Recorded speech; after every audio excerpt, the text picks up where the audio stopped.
ಶ್ರೀಮತೆ ರಾಮಾನುಜಾಯ ನಮಃ. ವಿಷ್ಣು ಸಹಸ್ರನಾಮದಲ್ಲಿರುವ 167ನೆಯ ತಿರುನಾಮ ಸದಾಯೋಗಿ. ಆಂಡಾಳ್ ಶ್ರೀಕೃಷ್ಣನನ್ನು ವರನಾಗಿ ಪಡೆಯಲು ಮಾಡಿದ ಪವಿತ್ರ ವ್ರತವನ್ನು ಪೂರ್ಣಗೊಳಿಸಿದ್ದರೂ ಇನ್ನೂ ಭಗವಂತನಿಂದ ಒಪ್ಪಿಗೆಯ ಸಂಕೇತವನ್ನು ಕಾಯುತ್ತಿದ್ದಳು.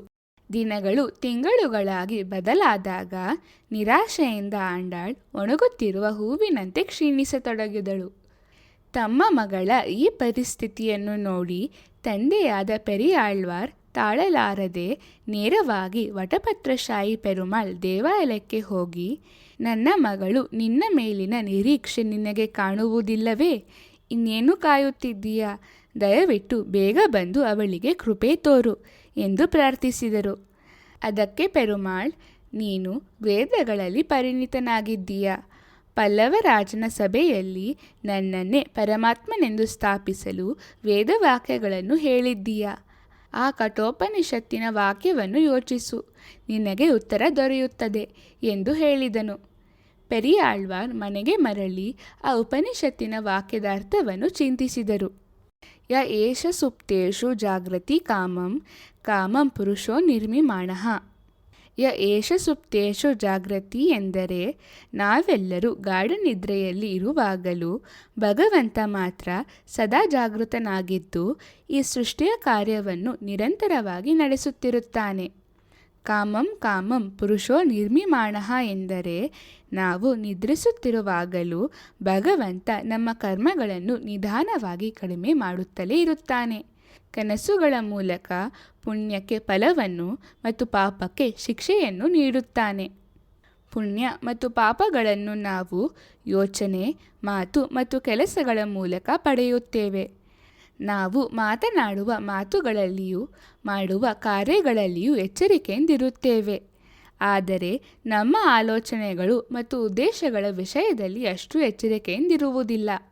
ಒಳ್ಳೆಯ ಉದ್ದೇಶಗಳು ಮತ್ತು ಶುದ್ಧ ಮನಸ್ಸಿಗೆ ಭಗವಂತ ಸುಂದರ ಕನಸುಗಳನ್ನು ಬಹುಮಾನವಾಗಿ ನೀಡುತ್ತಾನೆ. ಕೆಟ್ಟ ಉದ್ದೇಶಗಳು ಮತ್ತು ತಪ್ಪಾದ ಆಲೋಚನೆಗಳಿಗೆ ದುಷ್ಟ ಕನಸುಗಳು ಅಥವಾ ಭಯಾನಕ ಕನಸುಗಳು ಶಿಕ್ಷೆಯಾಗಿ ಬರುತ್ತವೆ. ಪೆರಿಯಾಳ್ವಾರ್ ಆಂಡಾಳ್ ವಿಷಯದಲ್ಲಿ ಇದರ ಅರ್ಥವೇನೆಂದು ಚಿಂತಿಸುತ್ತಾ ನಿದ್ರೆಗೆ ಹೋದರು. ಮರುದಿನ ಬೆಳಗ್ಗೆ ಅವರು ಎದ್ದಾಗ ಆಂಡಾಳ್ ಸಂತೋಷದಿಂದ ಮನೆಯ ಕೆಲಸಗಳನ್ನು ಮಾಡುತ್ತಾ ಭಗವಂತನ ಮಹಿಮೆಯನ್ನು ಹಾಡುತ್ತಿರುವುದನ್ನು ಕಂಡರು. ಅವಳು ಉತ್ಸಾಹದಿಂದ, ನಾನು ಶ್ರೀಕೃಷ್ಣನೊಂದಿಗೆ ನನ್ನ ವಿವಾಹವನ್ನು ಕನಸಿನಲ್ಲಿ ಕಂಡೆ ಎಂದು ಹೇಳಿದಳು. ಆ ದಿವ್ಯ ಕನಸನ್ನೇ ಆಂಡಾಳ್ ವಾರಣಂ ಆಯಿರಂ ಎಂಬ 11 ಪಾಶ್ರಗಳಲ್ಲಿ ಅಮರಗೊಳಿಸಿದಳು. ಪೆರಿಯಾಳ್ವಾರ್ ಆಗ ಎಲ್ಲವನ್ನೂ ಅರ್ಥ ಮಾಡಿಕೊಂಡರು. ಆಂಡಾಳ್ ಮನಸ್ಸು ಮತ್ತು ಉದ್ದೇಶಗಳು ಅತ್ಯಂತ ಪವಿತ್ರವಾಗಿದ್ದವು. ಭಗವಂತ ಅವಳನ್ನು ವಿವಾಹವಾಗಲು ಸೂಕ್ತ ಸಮಯವನ್ನು ಕಾಯುತ್ತಿದ್ದನು.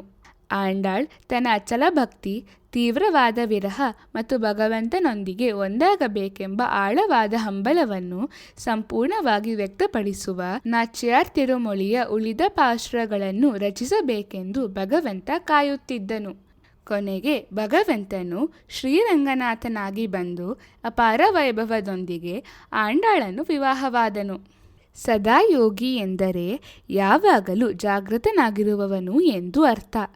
ನಾವು ಪ್ರತಿದಿನ ಸದಾಯೋಗಿನೇ ನಮಃ ಎಂದು ಜಪಿಸಿದರೆ ಭಗವಂತನು ಸದಾ ನಮ್ಮನ್ನು ಕಾಪಾಡಿ ನಿದ್ರೆಯಲ್ಲಿರುವಾಗಲೂ ನಮ್ಮ ಕರ್ಮಗಳನ್ನು ಕಡಿಮೆ ಮಾಡುತ್ತಿರುತ್ತಾನೆ.